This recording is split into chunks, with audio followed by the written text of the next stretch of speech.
So I just wanted to ask about oh,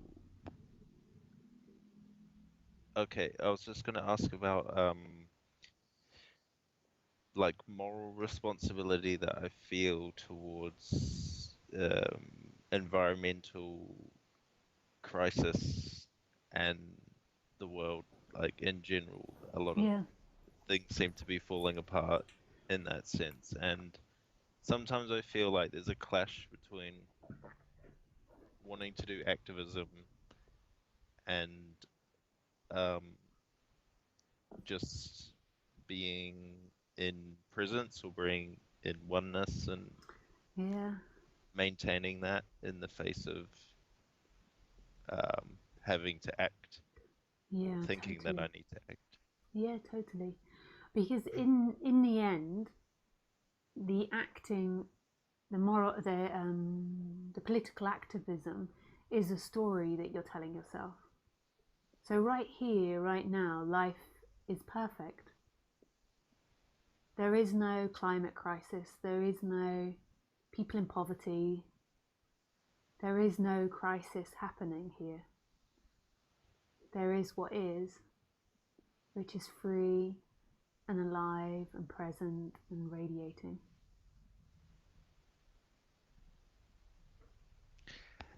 Um,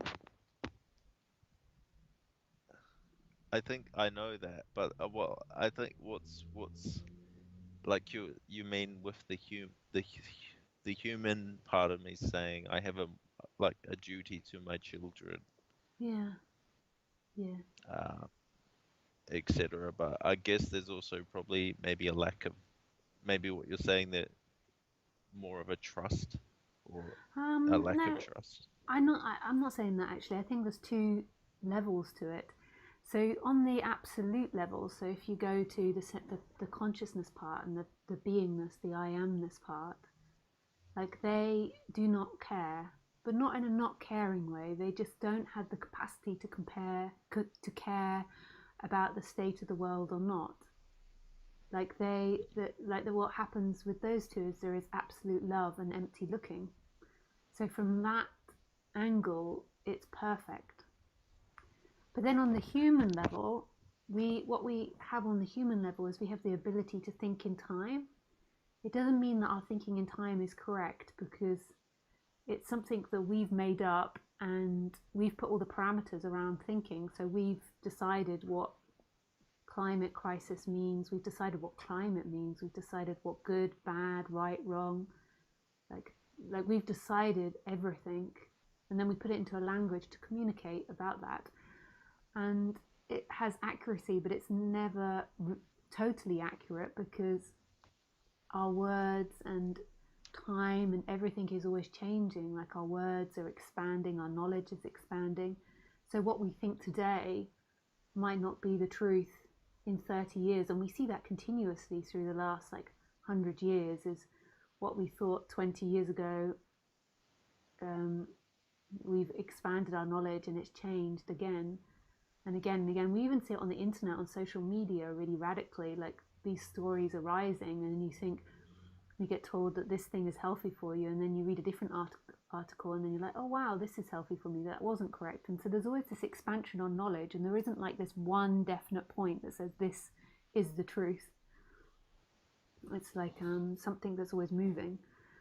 But one story and narrative that we have currently is that through all of our human activity, um, it's most probably making um, or creating an environment that will make human lives extinct soon. Maybe we don't know about that, but there's a good possibility, and we can all kind of see that when we think about it. We all kind of know that 8 billion humans on the planet is kind of a lot. And then with all the things that we do, I mean, I don't know about yourself, but just like the amount of rubbish that I throw out, I can recognize that if 8 billion humans are doing that, that our planet Yeah. can't really survive. Um. Yeah. No. No. I mean, I'm part of I've been involved in Extinction Rebellion. You might have heard of them. Yeah, sure. And and I think we are heading for extinction if we don't stop what we're doing, which is why I feel like Yeah, um, yeah, I would, but I think I'm also just vexed by the absence of caring, like you say, maybe because like people like Krishnamurti and even Eckhart talk about this sort of intelligence that there is kind of a caring, or the earth itself has an intelligence that acts through us. yeah, yeah, totally. And But it might not be in the yeah, human favor. um, yeah, maybe I can't accept that because I feel as if humans are the earth's kind of jewel, Yeah, but maybe we're not. yeah, that's nice. Yeah, I feel that humans are pretty amazing as well. Mm, Yeah, um, yeah. It might not work out in our favor though, because I suspect that it does have intelligence, and I suspect that what might we might begin to see happen is lots of waves of illness that kill off a lot of humans, or wars. ye- yeah, true, true. I mean, there's definitely a lot of serious things coming, Yeah, and but I guess it's all the more reason to find greater depth and presence, yeah, and totally. it's amazing to do that and to be Yeah, able to have this, yeah, and and that yeah, death is okay.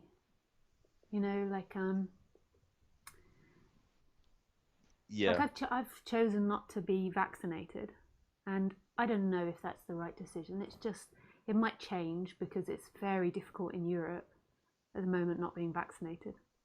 mm, But it's just kind of what my gut tells me to do currently. But that also could, like a lot of people are telling me, that that's risky and that it could make me very ill and I could die. And maybe that is my destiny. Maybe if I don't, that is my destiny. Maybe it's not. And I'm okay with that. Like, I don't want to die. Like, I love living and I love this mm, being creative. But it's also okay to die. Like, we yeah, also get yeah, this really totally, weird yeah. mentality in humanity where, like, death is the enemy and that we failed if we die. And it's also Um, okay. yeah, no, well, if it makes you feel any better, I'm also not through lack of science, just that I have a feeling that I don't need to be vaccinated or necessarily want to be. Yeah, But yeah, but no, it's you know, like you say, I think the Earth, this virus is coming from the Earth, yeah, and it's not wrong, and in fact it's beautiful in many yeah, ways, and death is beautiful, and yeah, but I also feel just more, this still my moral character is yeah, yeah. cannot do nothing. Yeah, totally. And that's like also the intelligence of the earth as well. The only thing that I would say to watch for, which I have to watch for in myself, is is with activism. Like I've gone in and out of activism throughout my life, and it's just the energy that it's coming from. Like so, Mm, just like I can get triggered into old feelings of like parents or the education system not caring, and that's my yeah, feelings. So when you see people behaving in certain ways or not educating themselves, like it can trigger this feeling of like people don't care about me or don't care about others or people don't have empathy, and that's my feeling. That's not yeah, other people's feelings, and so it's just recognizing that that's not the truth of the situation. That's um my feeling. yeah, no, I think that that's something that I notice as well, as if I get, this is why I'm sort of coming to you a little bit, or just asking you. I yeah, happened to be here to ask you, and it's just that I notice when I get more into it, I feel more of the ego yeah, or the sense from all the other activists around me that there's a some great injustice and yeah, yeah, yeah, yeah, yeah, victimhood. yeah, yeah, Um, totally, yeah, and totally, um, yeah, and then I'm like, I'm actually that's not really what I'm about here. I'm about like yeah, sort of clear action, but not. yeah, Um, yeah, and a lot of people seem to be very clear and loving as well. So yeah, yeah, yeah. it's And yeah, mostly, I would suspect that people are oscillating in and out of it. You know, that it comes from lovingness and then they get triggered, and then it comes from lovingness and then they get triggered. Like yeah, so it's just like and it's so interesting. So one thing I noticed that happens to me is like sometimes um, I will get afraid of saying things in front of certain people. So I, I will ask for something, or like they find out that I'm not vaccinated or something. It's very big in Europe. I'm not so sure if it's big in New Zealand. Are you from? I'm sorry if I yeah, got that yeah, wrong. New Zealand. Good. Yeah, It's in New. Um, so it's really like if you're not vaccinated, you kind of stand out like a sore thumb, and it's like if you're in France, there's I'm in the UK now, but I was just in France, and you're not allowed to go to a lot of places, so it's really obvious when you're not vaccinated. oh, okay. And Um, and and it's like that what can come up in me sometimes is fear about offending people or people really like getting angry with you. And like to me, that's a really interesting thing to work with, because it's okay for people to get angry with me. Like it's okay. I'm not talking about pushing it in their face, but it's also okay, and it's okay for me to feel fear in that situation. So it's it's like this totally relaxing into that situation. Like I don't have to be sensitive to their emotions about it. I don't have to hide my fear. Like, so I also admit to some of my friends that I feel afraid of their reaction to me or to my feelings, and I just say it to them. I just say I feel afraid, and I don't stop sending them stuff. Like, so they send me stuff and I take it, and I don't stop sending them stuff, but I don't do it like out of like a hatred or I want to be right. It's like more of a energy of it feels really nice in my belly, like a message that somebody's saying. Like especially this guy called Zach Bush. He does some amazing videos, like mm, on the environment and spirituality, and has some really beautiful speeches. And like just looking at all those dynamics that play out, like it's also really okay to disagree. So me and my friends also explore that it's okay for them to really disagree with people that aren't vaccinated, and to mm, really like be offended by it, but also to accept our friendship and to have those feelings that they feel that's really right, and mhm, to accept that they feel it's really right, and to see that that doesn't mean that they don't love me and that our friendship has to end in any way. So it's also like this really beautiful time to experiment with all these like relationship dynamics, mm. like, and the True. more Yeah. honest that you can be with people. So even with your activist friends, like so if people come up with certain dynamics, like to say when people come up with very victim dynamics, I feel afraid often. So I just say, oh, I feel a little bit afraid or fear coming up now. And it's not blaming them or accusing them. It's just like when you speak like that, I get I get fearful. I get afraid that you're going to expect me to think the same as you, or you're going to expect me to jump on that bandwagon or behave in that way. Um, like, so it's also a really interesting time to experiment, and I'm really like happy with how it's going with a lot of friendships, because I really found this new way of like us totally disagreeing and loving each other. Yeah. Oh, yeah. On. Oh, thanks for sharing. Yeah. No, there's definitely a lot. There's a lot to disagree about. That's for sure. But Yeah, uh, I I tend to avoid confrontation, and that's another um, thing. something that I'm working on. But yeah. Yeah, yeah. And so what and the same, I can be confrontational, but it depends, I can get triggered into being afraid, and it's and I just say it. I just Mm. say, I'm afraid if I say this that you'll dislike me. And it's amazing how much that opens people up, because then they're like, yeah, I get afraid the same too. And then it takes away that level of aggression. And to me, like, that is like really radical political activism to me.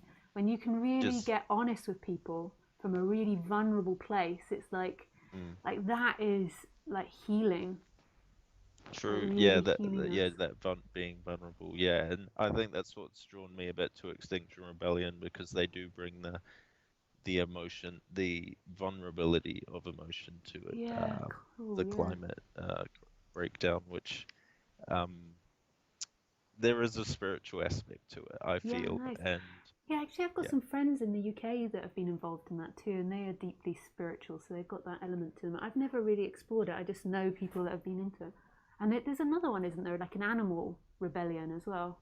Is that what it's called? yeah, Animal? yeah. Animal, they sort of join now. Extinction Rebellion sort of bringing together. It's a movement of movements. So they've got Animal and Black Lives, and yeah. So it's and there's something very deeply moving. I don't know what it Yeah. was, but I got arrested in London, and I was there um, a few years ago, and something really magical about it. I Yeah. don't know what, but um, it's really just a drain for me in some sense, having to try to recreate it here in New Zealand when there's just not the Oh, impetus so really? much here. Oh, Um, really? I would have thought New Zealand was really um, motivated. I wh- always see New Zealand as quite it- climate conscious. I I think might be wrong. people are, but they're Fired up. not fired up. Yeah, because life is cushy here. Life's very Yeah. comfortable. And the climate crisis still seems like something that we're kind of sheltered from. So Yeah. it's like, yes, people are aware of it, and we are as a country making some small steps, but um, nothing like really what we ought to. Yeah. But no, thank you. Yeah, I don't want to hog the space here. So Oh, I've really enjoyed this thanks. conversation because I think it's on a lot of people's minds at the moment. Yeah, Yeah, we're all in a really weird situation, right? yeah, um, absolutely. Um, Yeah. it is a funny time to be alive for sure. Yeah. Yeah. Yeah, it's really beautiful. Yeah, I really appreciated that. And I feel like I have a bit of the same struggle sometimes with the like going there and then having to pull back again and going there, but that's part of it, I think, Yeah, with yeah. this Well, if you get activism. the chance, if there's ever an Extinction Rebellion and you happen to be in the UK, then a protest, like you could go along. Yeah, It's sort of like my a party in tendency. Yeah, the yeah, my streets. tendencies means not my tendency, my activism tends to normally always go more towards animals. So that's why I Okay. knew about the animal rebellion. Not that I'm not into the climate thing, but it's always tends to go more. That's what really Yeah, gets me, and yeah. that's No, what I was it's into when I was younger as well. okay. Yeah. Animal, but they're kind of really closely connected. I mean, the meat industry and the climate is very linked. Y- Yeah, the best thing we can do, the most simple and effective thing is to go vegetarian or vegan, and that's Yeah, something I recently just did, um, um, and it feels good. And yeah, the dairy industry and the meat industry are like just like the oil industry. They sort of yeah, have a very big control, and so yeah. It is beginning to it's break in regular people now, because what I'm noticing over the last like 30 years is that a lot of people know, well, a lot of Western people know this now, that there is a more of a consciousness. Maybe it's more in the middle class actually, that yeah, that uh, the meat industry and the climate crisis is really connected. Like, and when I was younger, that was really like that. It was like you were a conspiracy theorist if you thought that. Whereas now people kind of know it. and Mm. it's Yeah, sort no, of out. probably there's been a lot of good documentaries about it, Yeah, and um, like I think somehow the internet, as much of a messy place as it has become, um, it's definitely rapidly changing our awareness of stuff, and so yeah, that has to count for something yeah, as well. yeah. Nice. Oh, thank you so much for calling in and sharing that. I really enjoyed speaking about that Yeah, with you. Yeah, thanks. Yeah, nice. cool. And good luck with it all. Yeah, thank you. See you. Thanks. Bye.